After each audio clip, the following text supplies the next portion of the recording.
Assalamualaikum warahmatullahi wabarakatuh. Perkenalkan, kami dari kelompok 2. Di sini kami akan mempresentasikan sebuah artikel dengan judul Legitimasi Syariah terhadap Nilai Waktu Uang.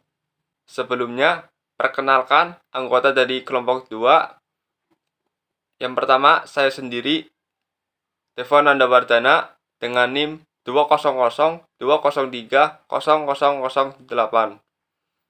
Kemudian ada Muhammad Sidki Zayan dengan NIM 20020030034. Kemudian ada Gilang Permana dengan NIM 20020030043. Kemudian yang terakhir ada Yusron Ariski dengan NIM 20020030055. Pengertian uang. Uang merupakan instrumen perekonomian yang sangat penting. Hampir semua kegiatan sangat bergantung pada instrumen ini, yang antara lain berfungsi sebagai alat tukar atau alat bayar. Dengan demikian, kehadiran uang dalam kehidupan sehari-hari menjadi vital, terutama untuk memperoleh barang, jasa, serta kebutuhan hidup lainnya. Uang merupakan inovasi modern yang menggantikan posisi barter atau tukar-menukar satu barang dengan barang lainnya. Definisi legitimasi syariah. Legitimasi dipandang sebagai suatu penerimaan dan pengakuan masyarakat terhadap hak moral pemimpin untuk memerintahkan, membuat, dan melaksanakan keputusan politik. Legitimasi ini juga dipandang sebagai bagian dari kewenangan, dan kewenangan merupakan bagian dari kekuasaan. Sedangkan syariah diartikan secara istilah sebagai suatu sistem atau aturan yang mengatur kehidupan manusia dalam beribadah, baik secara hubungan antara manusia dengan Allah ataupun hubungan manusia dengan manusia secara fikih dan muamalah. Jadi, legitimasi syariah didefinisikan sebagai pengakuan hukum pada tindakan kegiatan berasaskan syariah yang sah. Dalam konteks syariah, pada legitimasi nilai waktu uang dapat diukur dengan bersandar pada fatwa DSN MUI sebagai payung hukum pelaksanaan akad-akad muamalah pada lembaga keuangan syariah. Unsur dan jenis legitimasi. Unsur-unsur legitimasi ada 4. Yang pertama, dukungan untuk komunitas politik. Yang kedua, dukungan untuk prinsip, norma, dan prosedur rezim inti. Yang ketiga, penilaian kinerja rezim. Yang keempat, dukungan untuk institusi. Jenis-jenis legitimasi. Yang pertama, legitimasi politik. Legitimasi politik ialah suatu gambaran dari politik yang berdasarkan pada suatu keputusan dari hasil peradilan yang memiliki tujuan sebagai suatu bukti bahwasannya pada setiap kebijakan yang sudah ditetapkan adalah untuk kepentingan masyarakat luas. Yang kedua, legitimasi hukum. Legitimasi hukum adalah pengakuan hukum yang terdapat di tengah masyarakat yang bisa dikatakan ada kaitannya dengan tindakan perbuatan hukum yang berlaku serta berbagai undang-undang yang sah dan sudah ditetapkan.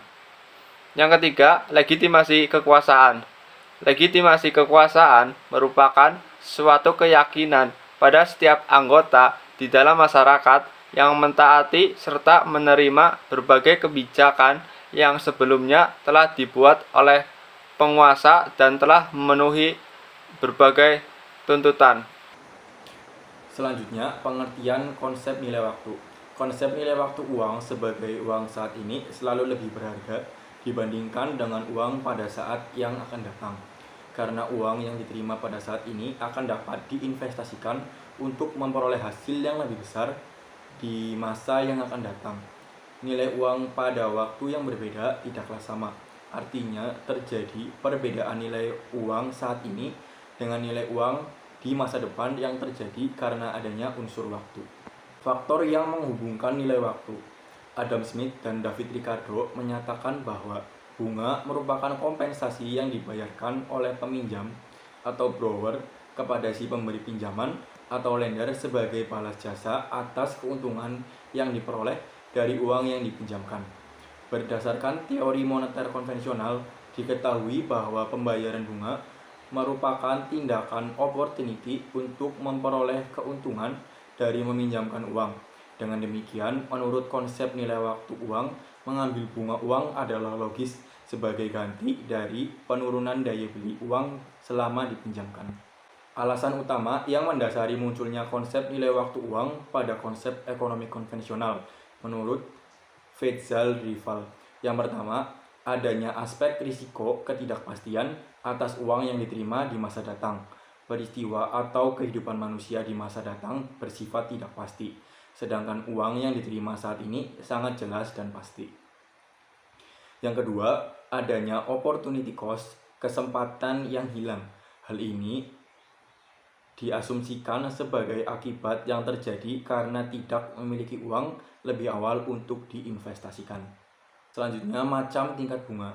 Yang pertama, tingkat bunga sederhana merupakan bunga yang dibayarkan atau diterima berdasarkan nilai asli atau nilai pokok yang dipinjam atau dipinjamkan.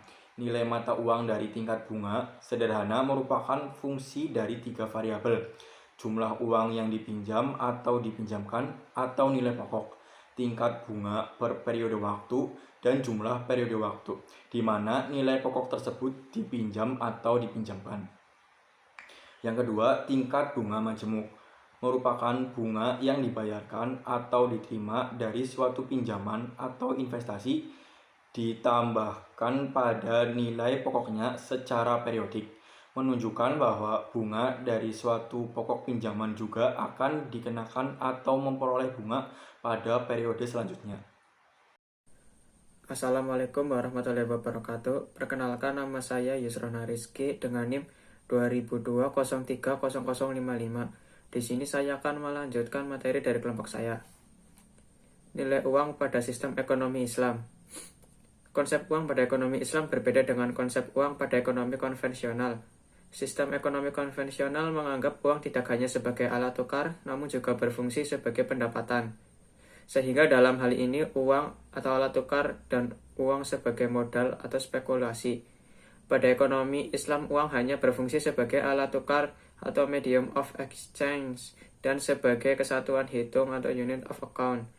Hal ini langsung dipertegas oleh para ulama dan ilmuwan sosial Islam seperti Al-Ghazali, Ibnu Taimiyah, Ibnu Khaldun, Ibnu Qayyim al-Jauziyah, Ibnu Abidin yang menegaskan bahwa fungsi uang hanya sebagai alat tukar. Hal ini disebabkan pada ekonomi Islam, uang itu sendiri tidak memberikan manfaat, tetapi fungsi uanglah akan memberikan kegunaan. Uang akan berguna jika ditukarkan dengan barang nyata atau dibelikan jasa. Pada konsep ekonomi Islam, uang adalah milik masyarakat atau public goods. Barang siapa yang menimbun uang atau dibiarkan tidak produktif, maka berarti mengurangi jumlah uang beredar yang mengakibatkan tidak berjalannya perekonomian. Majelis Ulama Indonesia melalui Fatwa nomor 1 tahun 2004 tentang bunga, interest atau faidah. Pengertian bunga atau interest.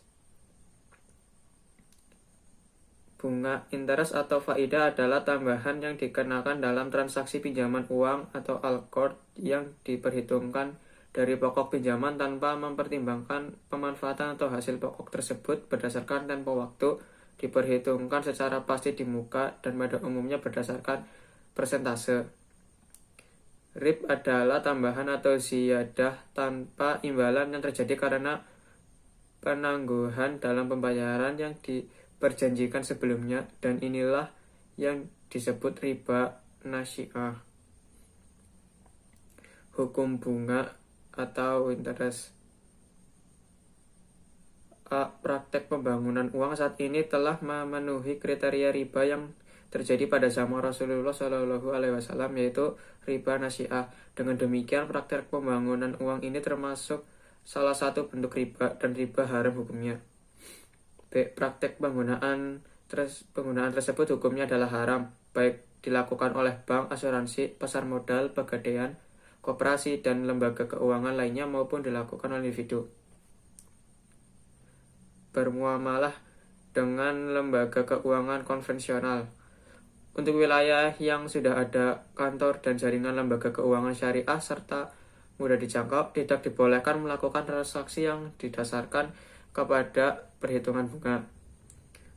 Untuk wilayah yang belum ada kantor atau jaringan lembaga keuangan syariah, diperbolehkan melakukan kegiatan transaksi di lembaga keuangan konvensional berdasarkan prinsip darurat. Teori pertukaran syariah. Teori pertukaran ekonomi Islam merupakan kontrak dalam bisnis yang memberikan kepastian pembayaran. Akad murabahah pada lembaga keuangan syariah dilakukan dengan mekanisme pembiayaan jual beli untuk produk pembiayaan yang bersifat konsumtif maupun produktif. Fungsi perbankan syariah. Salah satu fungsi pokok perbankan syariah adalah bertindak sebagai investor melalui mekanisme pembiayaan dengan skema akad jual beli, murabahah, salam dan istisna, dan mekanisme investasi modal dengan skema akad mudarobah dan musyarakah. Penggunaan istilah pembiayaan dalam akad murabahah pada Undang-Undang Nomor 21 Tahun 2008 tentang Perbankan Syariah, yaitu sebagai akad pembiayaan suatu barang dengan menegaskan harga belinya kepada pembeli dan pembeli membayarnya dengan harga yang lebih murah. Sekian, terima kasih.